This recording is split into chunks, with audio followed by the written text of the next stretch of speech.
Hello everyone, today we are going to discuss question number 3 from exercise 8.2. Okay, so 8.2 के हम ये question number 3 को discuss करने वाले हैं. देखिए, so question number 3 में क्या दे के रखा है. So here it is given tan a plus b equal to root 3.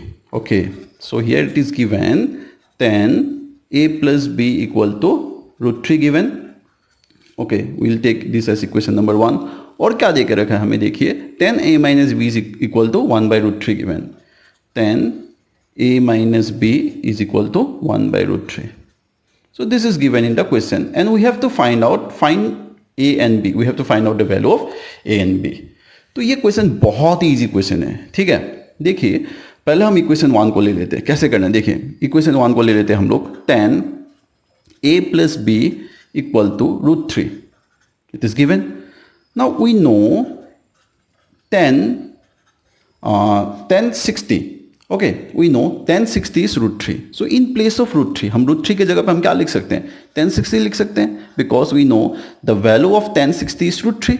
So therefore we can write in place of root 3 we can write tan 60. हम root 3 के जगह पे हम tan 60 लिख सकते हैं, है ना. अभी देखिए, so here we have got tan a plus b. ये a plus b क्या है, थीटा है ना. This a plus b is the angle here. और यहाँ पे हमें एंगल कितना मिला, 60. Means say from here we can write a plus b. a plus b क्या है, एंगल है. So tan theta is equal to tan 60. Means here the value of theta, value of angle is how much, 60. So we can write here, from here we can write a plus b equal to 60. We can take it as equation number 3. हमने इसको equation number 3 ले लिया. Next हम equation number 2 को लेंगे. So equation number 2 में क्या दे के रखा था, tan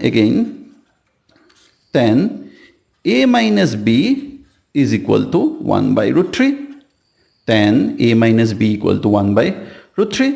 अभी देखिए we know that tan 30 है ना. tan 30 मतलब होता क्या है, tan 30 means 1 by root 3.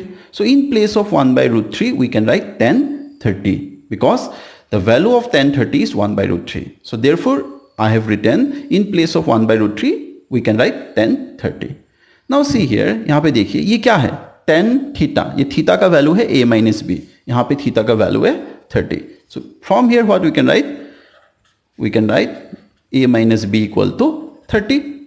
ये a minus b क्या है, एंगल है. ये 30 क्या है, एंगल है ना. tan theta is equal to tan 30 means value of theta, value of angle, that is a minus b will be 30 here. So we can take this as equation number 4. So here we have got two equations. First equation is a plus b equal to 60 and a minus b. Second equation is a minus b equal to 30. अभी देखिए, if we solve this equation number 3 and equation number 4, we can find out the value of a and b. Now how to do it? ये बहुत ही easy है ना. We are going to apply here elimination method. हम elimination method apply करेंगे. देखिए पहला equation था a plus b equal to 60. Next equation is a minus b equal to 30. Right? So first equation is a plus b equals 60. Next equation is a minus b equal to 30.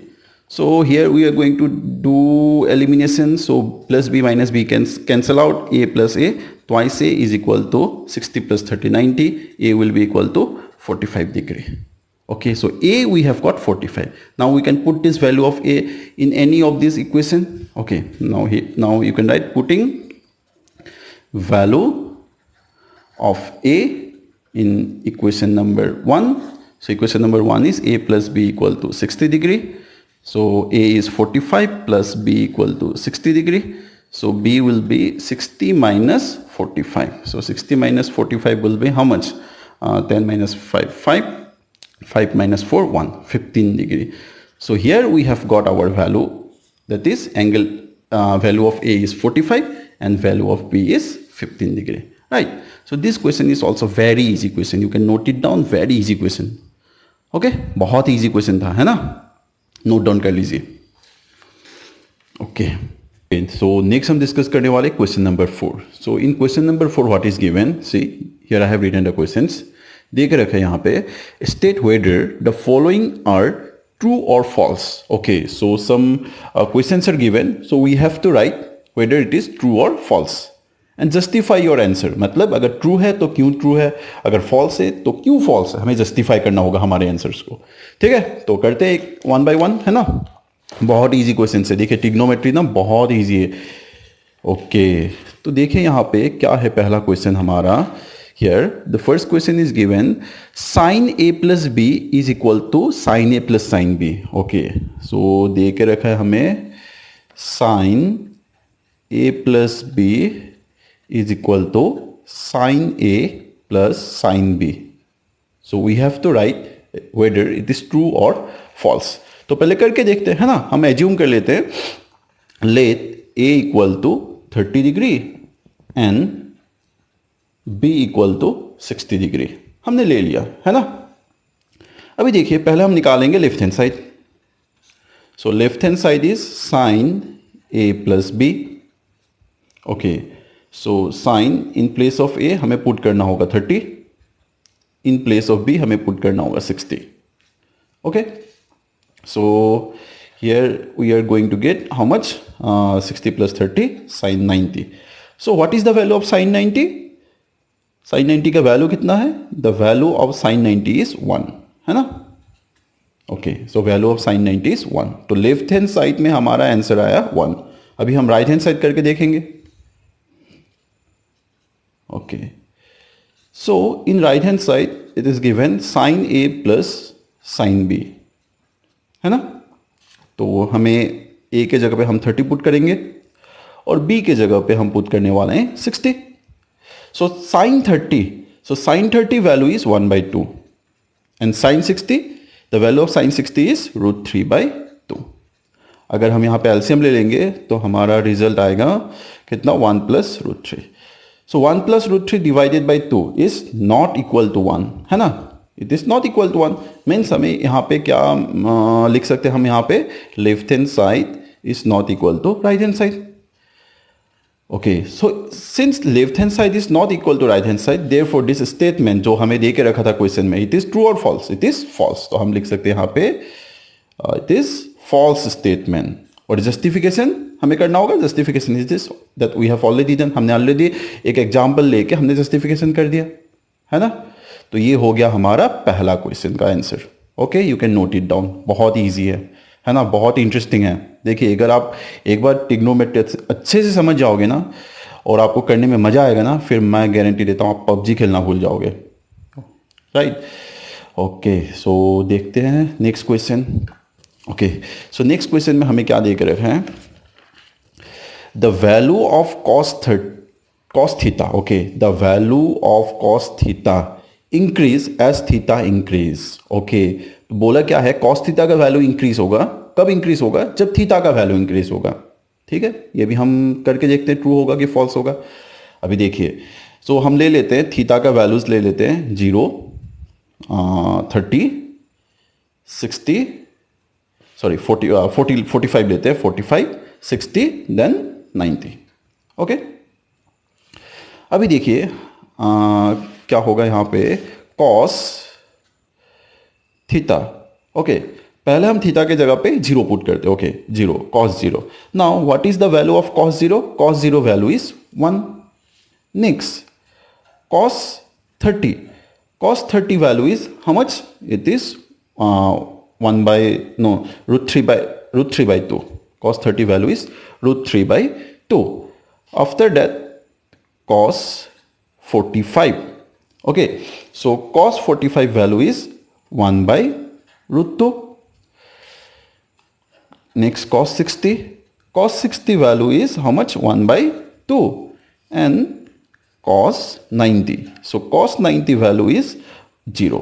अभी देखिए यहाँ पे हमें दिख रहा है कि जब हमारा थीटा का वैल्यू इंक्रीज हो रहा है ओके सो cos थीटा का वैल्यू डिक्रीज हो रहा है, मतलब जब हम एंगल को इंक्रीज कर रहे हैं तो cos थीटा का जो भी वैल्यू है वो क्या हो रहा है? डिक्रीज हो रहा है। पहले 1 था, जब cos 0 था तो हमें रिजल्ट कितना आया 1। cos 0 is 1 but cos 90 is 0 means when the value of theta increase then the value of cos theta decrease, है ना। थीटा का वैल्यू एंगल का वैल्यू जैसे ही इंक्रीज हो रहा है तो cos थीटा का वैल्यू क्या हो रहा है? डिक्रीज हो रहा है। हमारा यहाँ पे क्वेश्चन क्या था? The question is the value of cos theta increase as theta increase. Cos theta का वैल्यू इंक्रीज होगा, कब इंक्रीज होगा? जब थीटा का वैल्यू इंक्रीज होगा। सो दिस स्टेटमेंट इज ट्रू और फॉल्स। तो हमने यहां पे करके देखा। सो यहां से हमें क्या समझ में आ रहा है? That the statement is false because when the theta value increase the cos theta value decrease, right, and it decrease from 1 to 0। मतलब हम क्या बोल सकते हैं, हमारा जो स्टेटमेंट यहां पे देख रखा है it is false. Okay, this is a false statement. And justification, ये कर लिया हमने जस्टिफिकेशन। ओके, ये बहुत ही इजी क्वेश्चन था। सिमिलर और एक क्वेश्चन यहाँ पे, the value of this should be sine. Okay, ये साइन होगा, कॉस नहीं होगा।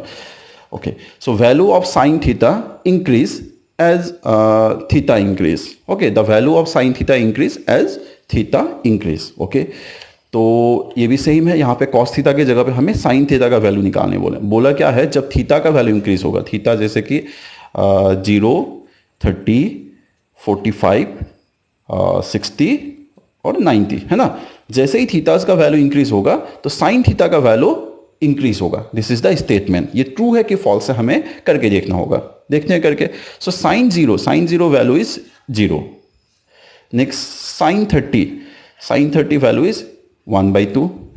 Okay, next sine 45 value is 1/√2 है ना। Again sine 60 value is √3/2 and sine 90 value is 1। Okay, so clearly हमें यहां पे दिख रहा है कि जैसे ही थीटा का वैल्यू इंक्रीज हुआ, मतलब जब जैसे ही एंगल्स का वैल्यू इंक्रीज हो रहा है, हमारा साइन थीटा का वैल्यू क्या हो रहा है? इंक्रीज हो रहा है। पहले साइन 0 का वैल्यू 0 था, फिर साइन 30 का वैल्यू 1/2 हो गया, मतलब इंक्रीज हुआ। तो उस तरह से इंक्रीज हो रहा है। और साइन 90 का वैल्यू कितना हो गया?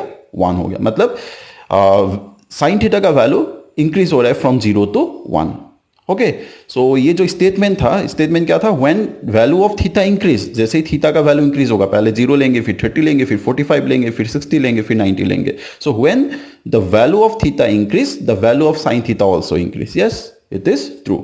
और जस्टिफिकेशन हमने कर दिया because we have taken sine zero value is 0 but sine 30 value is 1/2। मतलब जैसे ही थीटा इंक्रीज हो गया, पहले 0 से 30 हो गया, तो साइन थीटा का वैल्यू क्या हो गया? इंक्रीज हो गया। पहले साइन 0 का वैल्यू होता है 0 और साइन 30 का वैल्यू होता है 1/2 है ना। साइन 30 का वैल्यू होता है 1/2। उसी तरह साइन 90 का वैल्यू होता है 1। मतलब थीटा का वैल्यू, ये एंगल का वैल्यू इंक्रीज हो रहा है। पहले 0 था, फिर 30 हुआ, फिर 45 हुआ, इंक्रीज हो रहा है। थीटा का वैल्यू इंक्रीज हो रहा है, तो साइन थीटा का वैल्यू क्या हो रहा है? यहां पे इंक्रीज हो रहा है। पहले 0, फिर 1/2 हो गया, फिर 1/√2, फिर √3/2 एंड 1। तो 1 is obviously a greater number than 0 है ना। तो ये साइन थीटा का वैल्यू इंक्रीज हो रहा है, मतलब हमारा स्टेटमेंट क्या है? ये statement is true statement. Means when the value of theta increase the value of sine theta also increase.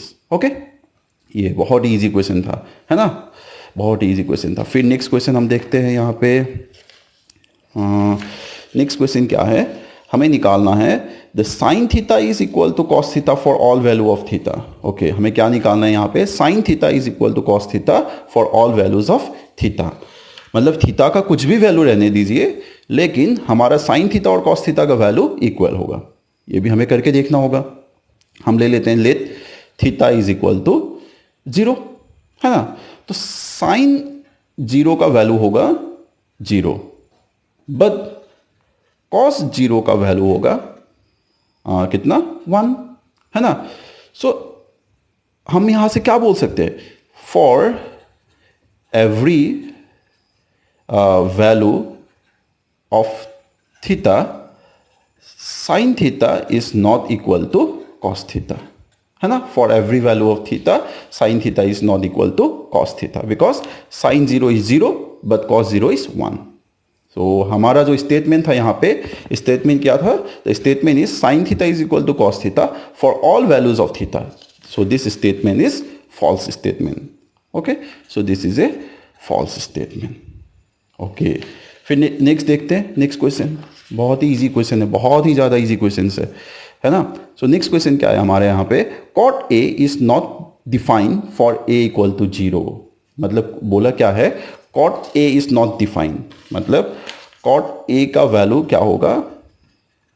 Not define होगा। ओके, कॉट ए का वैल्यू क्या होगा, नॉट डिफाइन होगा। कब नॉट डिफाइन होगा, जब a is equal to, if a is equal to 0। If a is equal to 0 then cot a value will be not defined. ये statement true है कि फॉल्स है? ऑब्वियसली ये स्टेटमेंट क्या है हमारा, cot 0 is 0 not defined as true. This statement is true because we know that cot 0 is not defined. हमने already table बना के देख लिया है ना, नॉट डिफाइंड। लेकिन हम इसको जस्टिफाई कैसे करेंगे? देखिए जस्टिफाई हम कैसे करेंगे, जस्टिफाई करना बहुत ईजी है।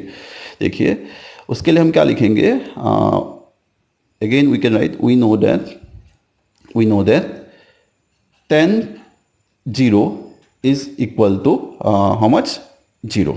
10 0 का वैल्यू कितना होता है, 0 होता है ना। 10 0 value is 0। Now cot 0 is what? It is cot theta is the reciprocal of tan theta. Cot theta क्या होता है, tan theta का reciprocal होता है। tan 0 is equal to 0, मतलब cot 0 will be 1 by tan 0.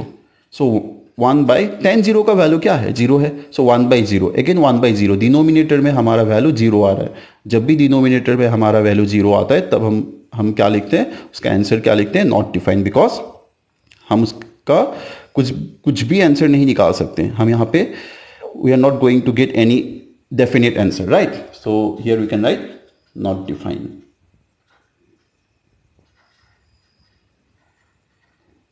Okay, so this statement is also true statement. ठीक है, तो ये हो गया हमारा exercise 8.2 question number 4 completed. Okay.